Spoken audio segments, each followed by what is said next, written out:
Hello, welcome to this BookTrust live event with me, Jeffrey Boakye. I've written a few books that you can see, but the one I'm going to talk about today is the one that we've got in real life behind me on the shelf over there, Musical Truth. Before we get into it though, I need to say thank you. Thank you, obviously to BookTrust, but we'll do more of that later, but to every single person that's here, live, watching. What's amazing about that, pause there. There we go. There were two of me for a second there. Right. The reason I want to thank you, every single person listening right now, is because you've made this effort to spend this time with me talking about my work and also some of the things that the book is going to get into. And that's actually really special to me because Musical Truth is one of the first books I've written that actually speaks to a really, really wide audience. I'm going to tell you what I mean. If you haven't read the book, the first thing you see when you open it up, right, is you see a contents page of a list of songs. And the songs go way back to like the 1940s and they come all the way up to the present day, like 2021. That means that everyone that reads this book has got a little window that they can look into and they can see where their musical journey kind of sits. What's amazing about that is that it means that everyone can connect to the book. And this has been so exciting for me. I've had people from the age of like 7 to the age of 77 all come up to me and tell me that there were songs they recognized or songs that their parents knew or songs that they grew up listening to or songs that they'd heard recently that they didn't know so much about. Now, I'm going to start today by looking into my Musical Truth window, all right? I'm now 40 years old. I don't know if that is old or young, depends on who you are. To some of you that might sound very old, to some of you that might sound very young, some of the teachers maybe. But that means that when I was a kid, we were in the sort of like 1980s and 1990s, right? I've got two older sisters and my musical window is kind of linked to what they were listening to when they were teenagers. Now, when I was younger, obviously there was no internet, so that wasn't a way that I heard music. TV, yeah, there were TV programs about music, but not so many. Radio was good, but if you wanted to own music, you had to buy it on physical things. Now this, some of you will know what this is. This is a CD by an artist called Dave, who I'm going to talk about a little bit today. And a CD, they're not so popular anymore, little shiny discs that you can play music on. I've got loads of these from when I was growing up, but I'm going to go back even further. This is even older. This is a cassette tape. I know, right? What is it? It's got like brown ribbon in it and you put it into a machine and when it breaks, because they always break, you have to fix it with a pencil. You have to stick a pencil or a pen into that little hole there and wind it up. And we had loads of these growing up as well, all right? And this is from a film called Dirty Dancing. We're not going to go into it now, but one of my favorite films, and this is a cassette tape of music. They make a cool sound. But this is what I'm talking about. This here, this is a record, all right? Now, a lot of you will have never seen a record before. Some of you might have a little collection at home, I don't know. And this is a small record. It's called a 7-inch record because it's 7 inches across. And this record actually belongs to my sisters, all right? And it's one of many records that they had. And we're going to talk about this record in particular because they would play this record. They'll put it on a record player, so they'll take it out of the sleeve, they'll put it on a record player flat like that, drop a needle on it, and then let it play. And it's got one song on each side. And the song on this record is called It's a Shame, brackets, My Sister, by an artist called Moni Love. Now that might not sound like much to you, but this is the beginning of a story for me because I remember being maybe about, I don't know, maybe about 10 years old, and I would just hear this song playing from my sister's room. And because I was trying to be like my sisters, I started liking the song too. And it was one of the first times I remember really getting into music. And this obviously made it into Musical Truth. Those of you who have not read the book, this is one of the earlier songs. It's one of the earlier chapters, all about It's a Shame by Moni Love. Now, when you're writing a book like Musical Truth, you're writing about, obviously, music, but you're telling stories.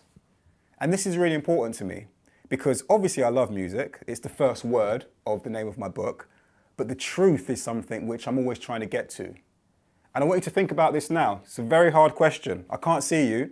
You can chuck some stuff into chat if you want, but just, you know, indulge me. Is the truth a good thing or a bad thing? If it's a good thing, it's a thumbs up. If it's a bad thing, it's a thumbs down. You've got all that to play with. If I was with you now, I would like to see what you think about the truth. Is it good? Is it bad? Because the thing about the truth is that sometimes it can feel like a good thing, but sometimes it can make people uncomfortable. And musical truth is all about telling the truth, as I see it, about modern black history through music. And songs like this are a big part of that story.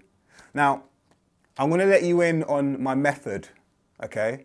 Because my idea is that every single person in this chat now could write their own chapter to make a massive encyclopedia of musical truth with loads of different songs.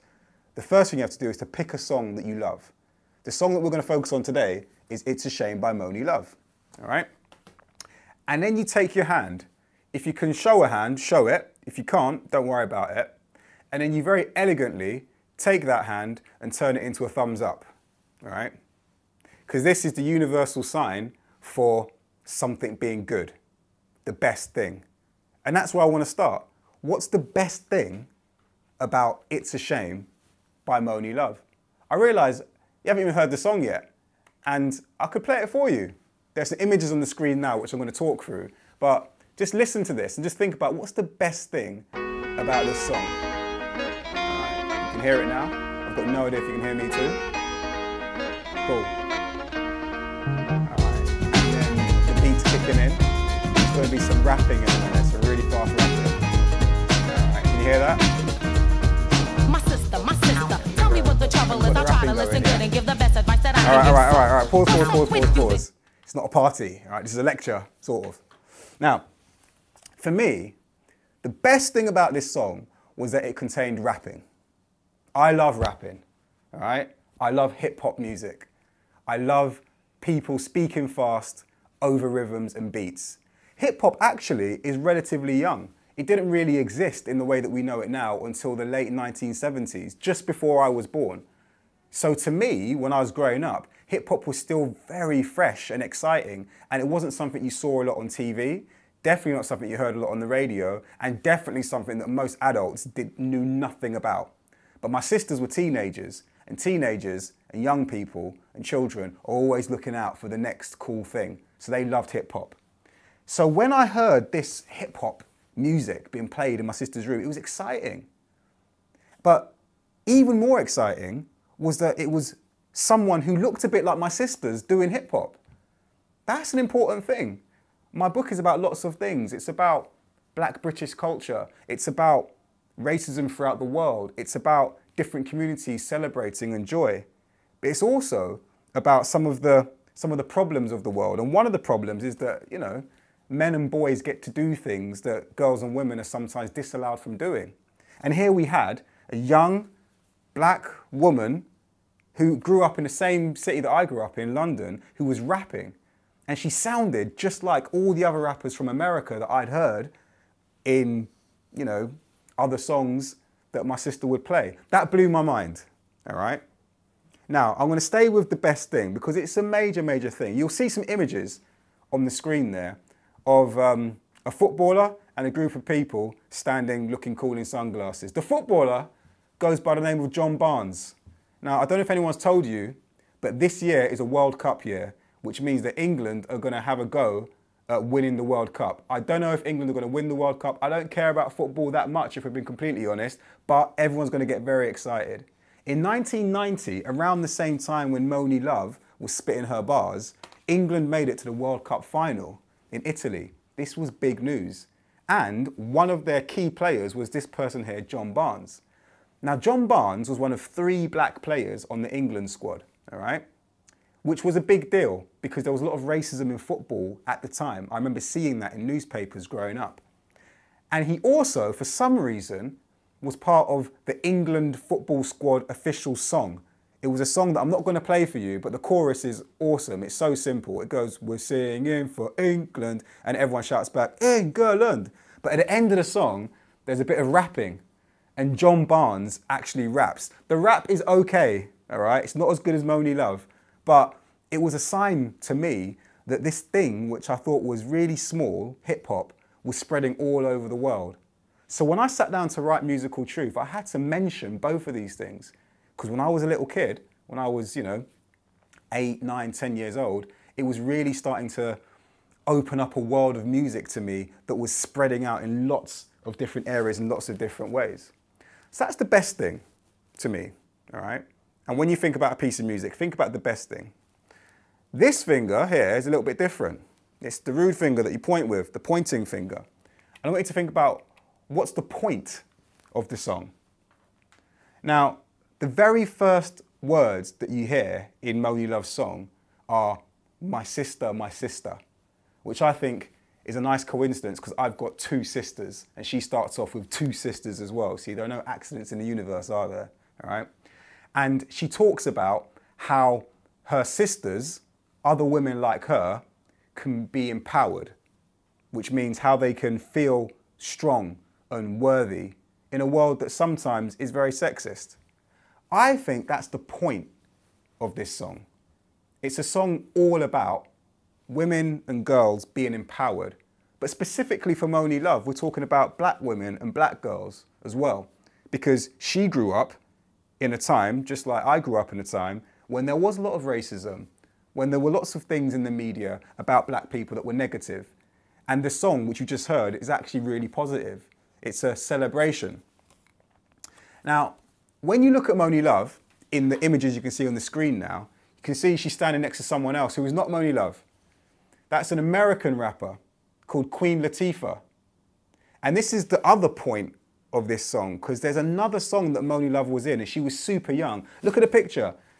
I mean, she could pass for 12 in that picture. She looks so young, right? And she was doing big rap songs with big rap stars, because Queen Latifah is a massive rap superstar and an actor and lots of other things. And they've got a song called Ladies First, all right? Ladies First is an incredibly sick song. Can I say sick? I've just said it, all right? It's a great song. It's all about female empowerment, and it's got really fast rapping, which I like. But when you watch the video, you can see from what they're wearing, there's a lot of little accents that come from the continent of Africa. And this is important because Moni Love herself has been described as being African Jamaican, all right? My book is about black history. Sometimes we narrow blackness down to one thing. We think about blackness as one community of people, but it's not. It goes all over the world. It starts off in all 55 countries of the African continent, and it spreads to all of the Caribbean islands and all of the people who were displaced that ended up in America, and all of the people who are part of the British Empire, like myself, that ended up in places like the UK. So blackness is not one thing.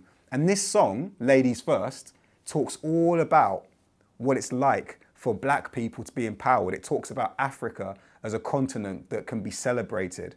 And you can see in the image there, you can see a little image of colonial Africa. That's a whole story, that one there. It tells a story of what happened to Africa in the 1880s when European nations were scrambling for Africa and they carved it all up. I talk about all of this in Musical Truth. And what amazes me is how you can get quite deep into history just by starting from a song.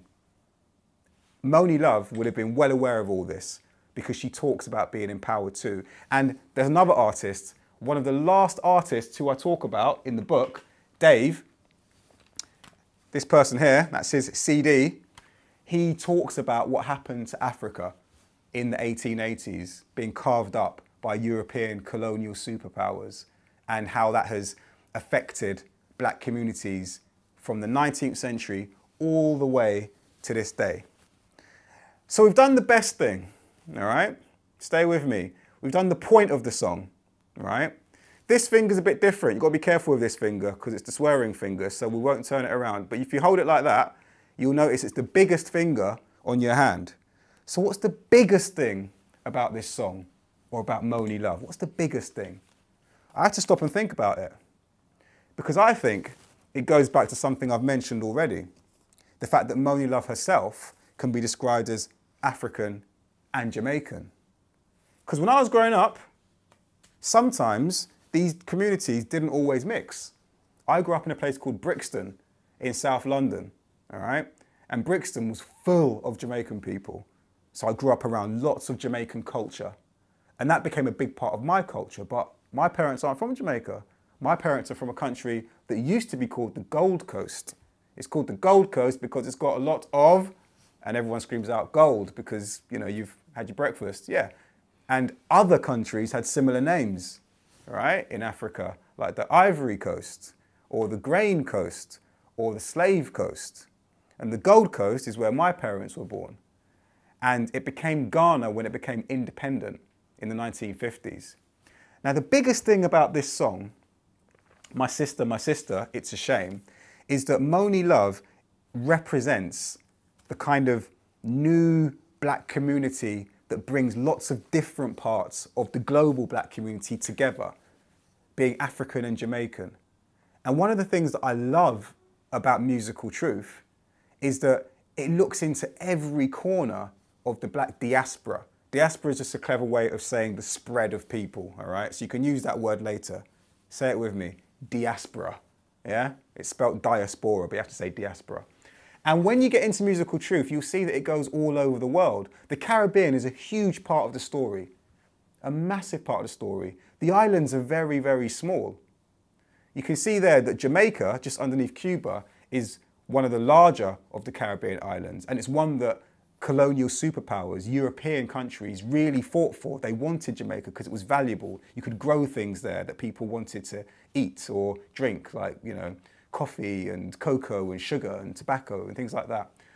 And that's part of the story of slavery, that Jamaica was taken as an island where slaves from West Africa were, you know, transported. I told you, my book's called Musical Truth. The truth is not always comfortable, but it's what happened. But at the same time, you get this other thing happening where the cultures of the Caribbean start to really grow into the world. Look at these images here. We've got people from Trinidad. We've got people from Jamaica. We've got people from St. Lucia, Barbados. Trinidad is a huge part of Musical Truth because one of the first songs you hear is by someone called Lord Kitchener. Lord Kitchener arrived in the UK after the Second World War on a boat called the Empire Windrush. You know this story. You've seen this image before, but you haven't looked carefully at the picture, have you? Look as carefully as you can at that tiny picture of that boat and you'll see very happy faces. People are arriving in the UK, ready to start a new life. And to me, this is the biggest thing about this song. It represents a whole community, a global community of black people who are starting something new and celebrating. Now, you're going to be hearing some very, very relaxing bells now. This is the beginning of a song that Lord Kitchener is going to start singing. It's super cute, and it doesn't sound like Moni Love's song. Should we play it now? Is the place for me. London is the place for me. It's cute. It makes you say, oh, because when he stepped off that boat, the Empire Windrush, someone stuck a news camera in his face. And like all of us, he did what I would do. He panicked and he sang that song, London is the place for me. And I feel like that's an optimistic thing. It's the same kind of optimism that I hear when I listen to Moni Love's song. Someone taking a song, taking music, putting their joy into the world. Because sometimes, even though the truth can be uncomfortable or can be painful, there's always something to be celebrated in music. And all of these artists here, Smiley Culture, Lord Kitchener, Eddie Grant, Winifred Atwell, she's the woman at the piano. She was the first black artist to sell 1 million copies in the UK. Her hands were insured for £40,000 in the 1940s, which meant that she was legally not allowed to do the washing up. A black woman in the 1940s, not allowed to do the washing up and playing for the Queen. That's the power of music, right? And she made music like Moni Love that was new and exciting and fresh, and so on and so forth. So really, there was a lot that came out of just thinking and researching from one song. I learned a lot about my own history, about the history of people that I lived with in Brixton, and the history of people from all over the world. The next one, it's a bit of a cheat. You're not married, most of you. I don't know, some of you might be, the teachers. Kids, you're probably not. I've got a wedding ring on this finger. It's your ring finger, all right? And this is very naff and very cheesy. If you could ring up the artist, right? Ring up the artist, what would you ask them? It's always a good thing to think about when you're writing about music. The best thing, the point, the biggest thing, and what would you ask the artist if you could ring them up? And I've thought about this. What would I ask Moni Love? And I found out that she grew up in a place called Battersea, all right? I'm actually in Battersea right now because there are no accidents in the universe. And I went to school in Battersea as well. And she grew up near another group of UK musicians who you can see now, called the So Solid Crew. Very exciting. Don't they look cool? They are cool. The So Solid Crew made music that we call UK garage. It's really fast. It's kind of electronic. It's music to dance to, right? And I was probably coming into my teenage years when I first started hearing UK garage in like the late 1990s.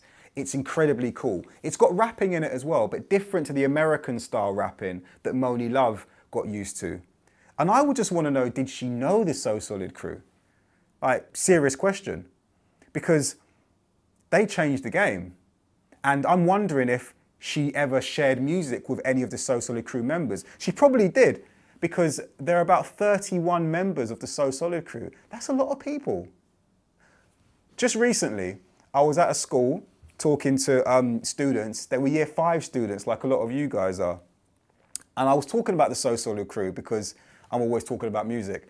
And I asked this little girl, I said, if you had like a band and you had music you wanted to make, would you bring 29 of your friends into the music deal? And she looked at me and then common sense kicked in and she said no. And I said, why not? And she said, because you've got to split the money 30 ways. And I was like, you're gonna go far in life, all right? Because it's true, you can't split that money 30 ways. But then I asked another question. I asked her, so why would you do it anyway? And then she paused and then everyone started thinking, because that's what So Solid Crew did. The guy in the hat on the left, in the bowler hat, his name's Mega Man. It's not his real name, it's a stage name, right? And Mega Man, he brought all of his friends along into So Solid Crew. I wonder if Moni Love knew him. And they made a whole massive group because Mega Man knew that it wasn't about the money. He wanted to celebrate UK culture in the same way that Moni Love did, in the same way that a lot of the artists in Musical Truth do. And he also wanted to create opportunities. He wanted to actually make enough money so they could all live in a big house together and their kids would have somewhere safe to stay rather than getting involved in nonsense and crime and troublesome things on the streets. So Mega Man's a community leader. I just find that inspirational. And I'd love to know what Moni Love thinks of that, because to me, as one of the first female UK rappers to make their mark in the industry, Moni Love is a leader as well. So you can see here that when you start thinking about the music you love and what you love about it and why it was created and why it's important and the questions you have about it, it starts to open up all these stories. And that really is something which I enjoy doing, but I feel like we can all do that through music. I feel like music is a cheat code. So start thinking now about the song which you would like to explode in the way I am now. Now, we can go deeper. And we are going to go deeper because there's questions, but I need to get to the end of my hand here first, all right? You're looking at someone called Craig David. Craig David also made UK garage, but his was a lot softer, a bit less edgy. Sounds like this. Right, yeah? Everyone's dancing now. This is a vibe. This is an instant party. I know. All right, hold on. That's too much fun for a Friday morning. Craig David made a song called Rewind when the crowd say Bo Selector, which is a huge hit, almost at the same time as So Solid Crew. What I love about this is that in the same way that Moni Love has this Jamaican heritage, which you might not know, all right? Craig David also has a Jamaican heritage, which comes out in the music. Because the title, Rewind, when the crowd say Bo Selector, is actually describing a scene. It's describing something from a dance hall. And you know what a dance hall is, because you can put 2 and 2 together. It's a hall that you dance in, right? So if you go to Jamaican culture, dance hall music is about having a party. And there's a black and white picture, which you can see on the screen, that shows a selector. A selector is the person that selects the records, yeah? chooses which record to play. And then they drop the needle, and then boom, the party's going. If the selector does a good job, he, she, or they has to be told they're doing a good job, and the crowd has to notify them. And how does the crowd do it? They say, bo, bo, bo, bo, bo, bo, bo. That is actually quite controversial, because saying bo and doing that, this could get me in trouble on TV. That's the sign of a gun. Surely you can't make a gun finger when you're talking about parties and music, but it's not supposed to be about violence. It's about making a loud noise like a firework. And this is part of Jamaican dancehall culture. So when I saw this song, got to hear a little bit more of it. You hear that there? Yeah. All right, too much. When I heard this song and saw it becoming popular in the mainstream, I was reminded that Jamaican culture, that tiny island that was fought over for reasons of greed as part of transatlantic slavery, the culture that came out of that island was arriving in the UK in a really, really important and massive way, because Craig David and this type of music were taking over the charts. So this is a reminder of how something that feels small and feels on the edge can actually be really, really big. So think about that. Think about that when you start dissecting one of your songs. Now, we're almost at the end. I know, it's gone really, really quickly, but I need to make sure we go through lots of questions. And the last finger, sometimes it's called the pinky. My finger isn't pink though, so we're gonna have to come up with another one. But we talk about the pinky promise. Yeah, we'll call it the promise finger, right? And I like to think about it in terms of, what do I promise to do with that song? So we've gone through a whole story about me taking my sister's record, which I don't think they know I have. So sorry, sis, I've nicked it for about 20 years, and listening to it and thinking about its history and thinking about all the stories that come out of it and thinking about the connections. And it's opened up a whole world of music and history that I've put into this book, which you can read, right? One of the stories. But what's my promise for this song?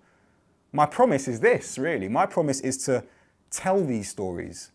That's why I wrote a book in the first place, because the book is not just about me and my life. It's about all of these stories, people like Moni Love, people like Mega Man, people like Claudia Jones, who, like Mega Man, was a community leader from the Caribbean, who came to the UK, realised there were no carnivals and set up a fair for local people. And that fair in Notting Hill turned into the Notting Hill Carnival, which is the biggest free cultural event in Europe. Isn't that amazing?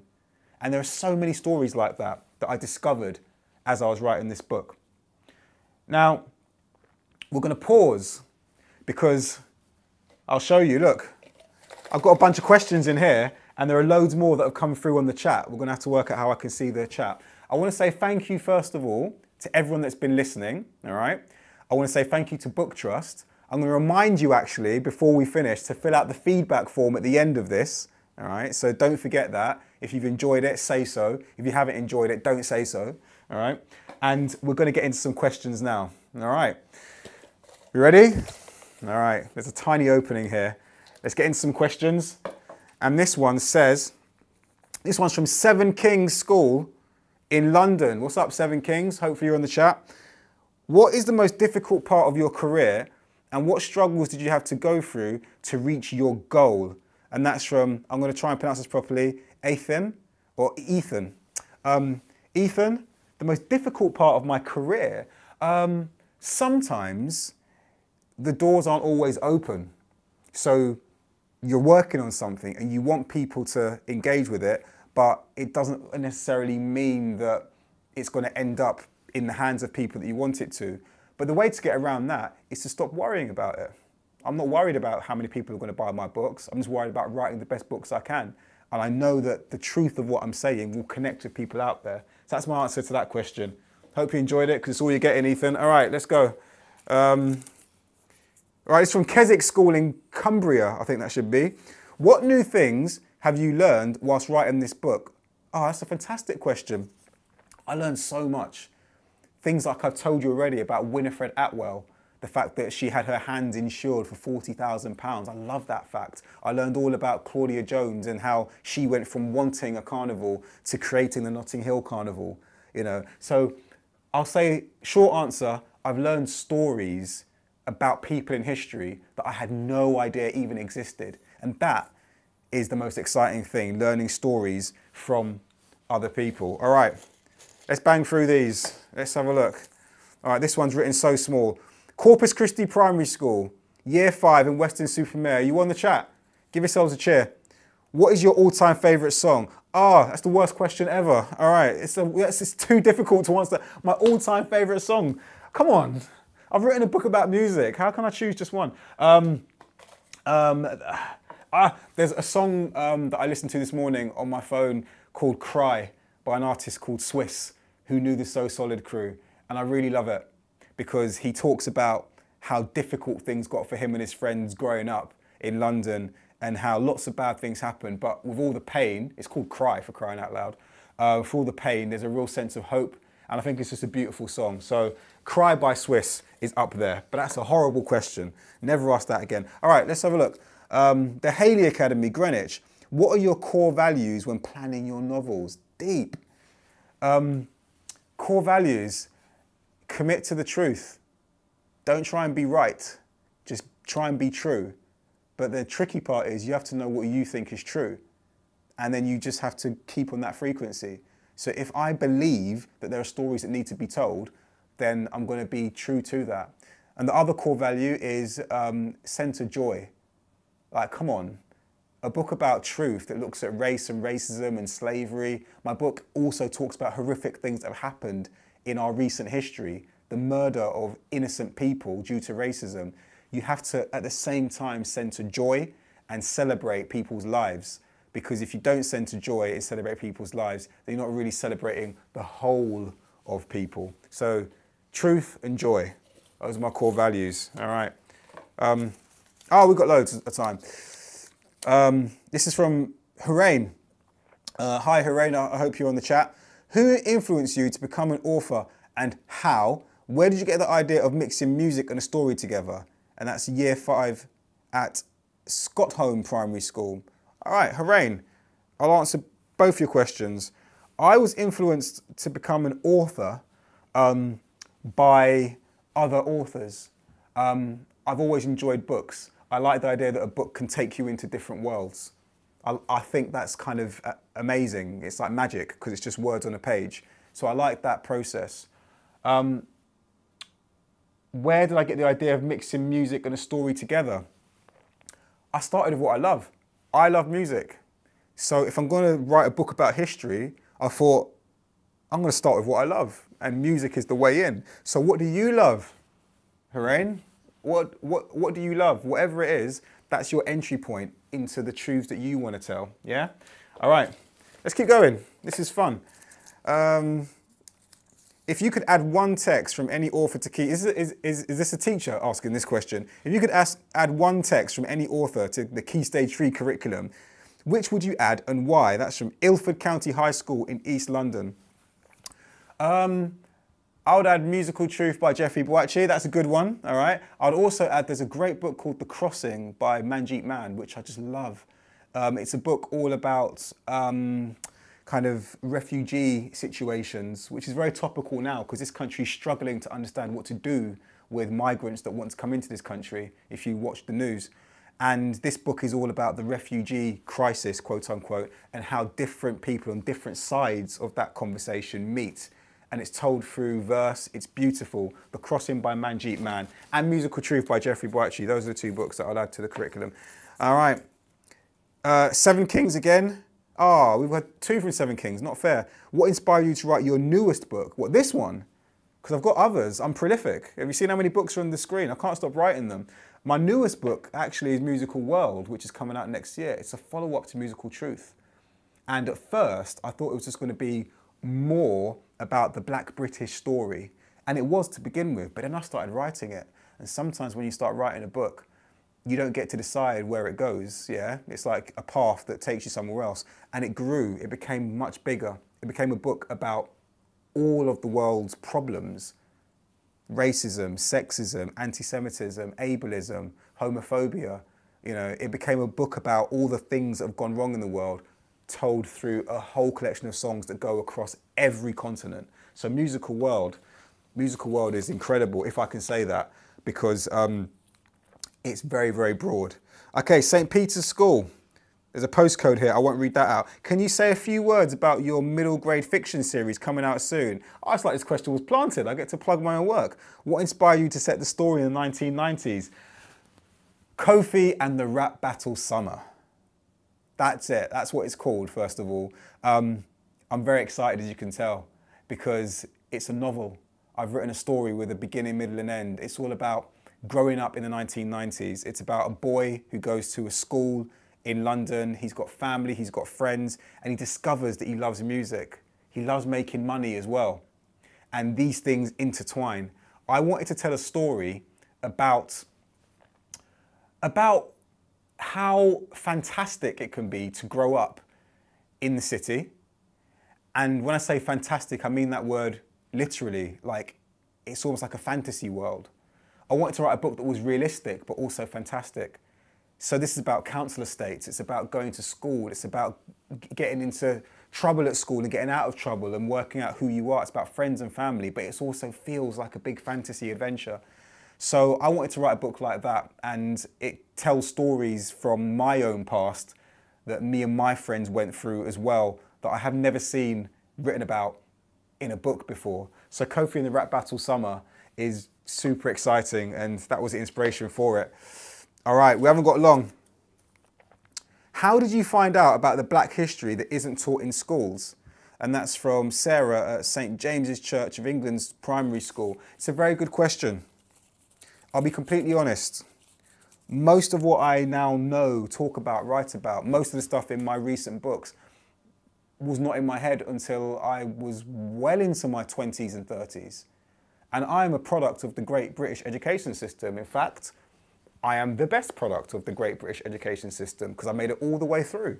You know, I've been to university, I've got a degree, I've got jobs, I pay my taxes, and nowhere in that journey was I taught even very basic things about black global history, such as I've told you today, including the Scramble for Africa or the Berlin Conference in 1885 to 1888, where it was carved up by European nations. That didn't take me long to tell you. It took me about 7 seconds. And I was never told any of that when I was growing up. So I learned a lot of this stuff by reading, by seeking out books and conversations that I hadn't had, and also by being curious, because your curiosity is the best thing you have. If you're curious, you find things out, as long as you do it safely. So be curious in your mind. All right, why did you include the Searchers' Sweets for My Sweet, as they are a white band? And that's from Darrick Wood School in Orpington. Good question. I've had this question a lot. Why are there white people in your book about black British history? What are you doing?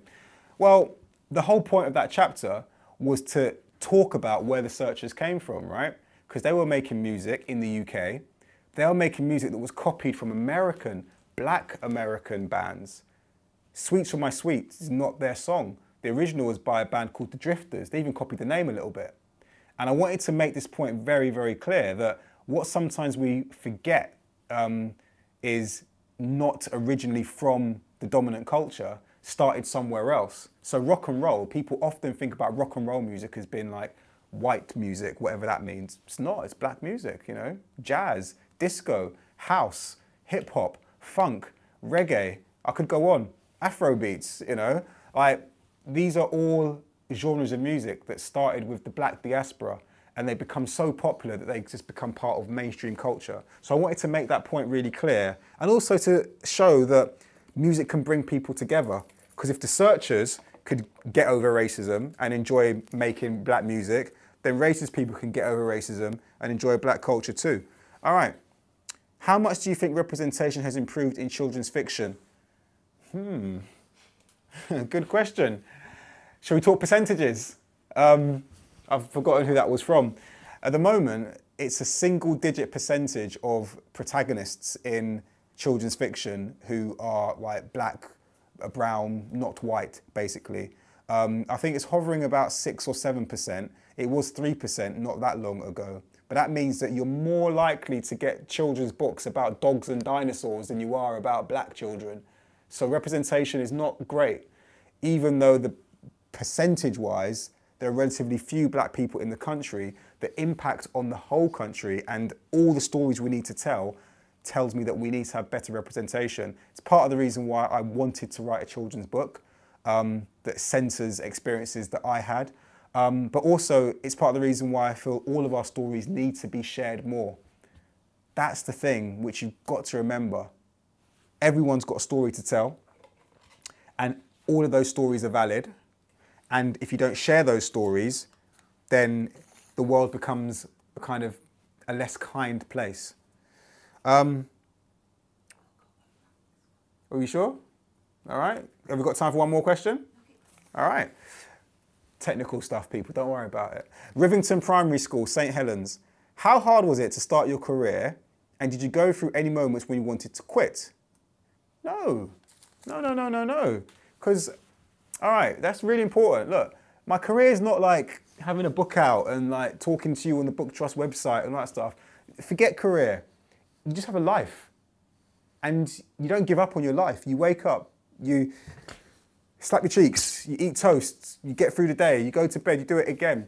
My life is just thinking about this stuff. I get joy from the things that bring me joy and energy. So writing brings me joy. I can't quit on myself, all right? So my career, I'm actually a teacher by trade, and that is also part of this. And I get energized by teaching. So I've never thought about it in terms of it's so hard I want to quit. I think about it in terms of what gives me energy. And that will always make me want to continue. So don't worry too much about career. Just think about what gives you energy, what brings you joy, and what do you want to explore. All right, do you have time for one more? You sure? All right, we'll just do this last one. Oh no, we've already had that one. That's a repeat question. All right, last one. This is from Litchip Minster School in Dorset. Hiya. What do you think are the benefits of writing, and does it help your mental health? Yes, is the answer to that question. Writing is a chance to reflect. I often don't know what I think until I start to write it. And the writing process is one that helps me to marshal my thoughts, work out what I want to say, and connect with people in the way that I want to connect. So it's kind of therapeutic. And also, I'm a completer finisher, so I love it when I finish a task. All right, shall we read out some of these, or are we done? All right, cool. All right, there's loads of questions coming through the chat, and I've got no idea how to choose one, and I hate this kind of pressure, so I'm just gonna let my eye fall on any. Justin Heath, you're right, Justin, you nosy person. Have you ever written your own song? Would you like to? How do you know I've not written many songs? Spoiler alert, I've written loads of songs. I love hip hop. People that love hip hop end up doing hip hop. So I've got loads of tracks, but no one's ever heard them, just me. My wife's heard a few, that's about it. If you go through the rabbit hole on the internet, you might be able to find it, but I doubt it, it's all very hidden. But I make music for myself, so I've got lots and lots of songs that I've made. All right, did your sister get annoyed with you copying them? That's from someone in year 5 at Arundel Primary School. I don't care, they're my older sisters, they can get annoyed if they want. What is your all-time favourite book? I should not have read that question out because I can't give you a straight answer. It's too hard. What is your key to success?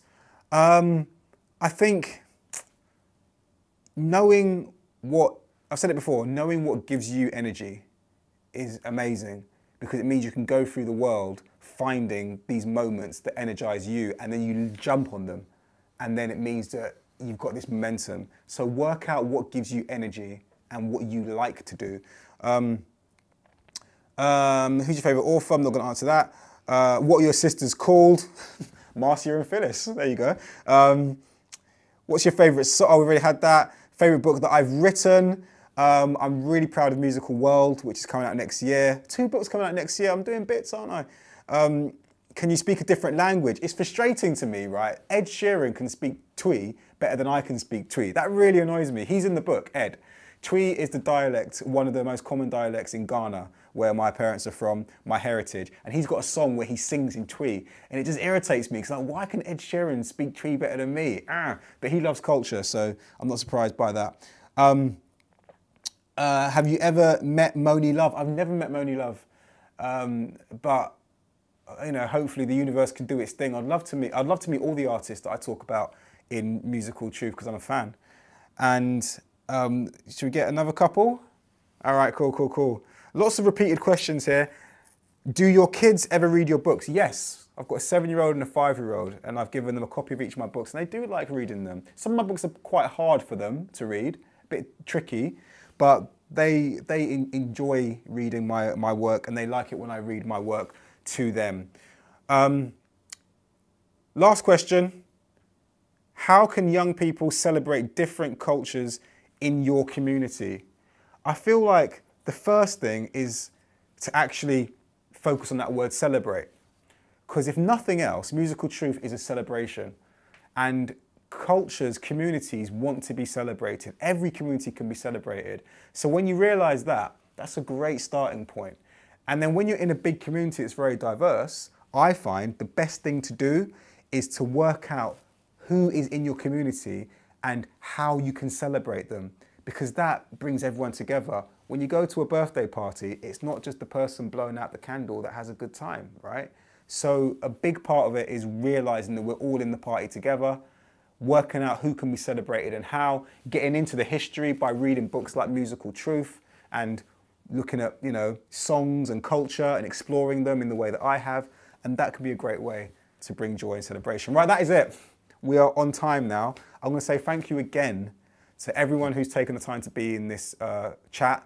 Thank you to the BookTrust for hosting this live event. And thank you for filling out the feedback form, which I'm sure you're going to do.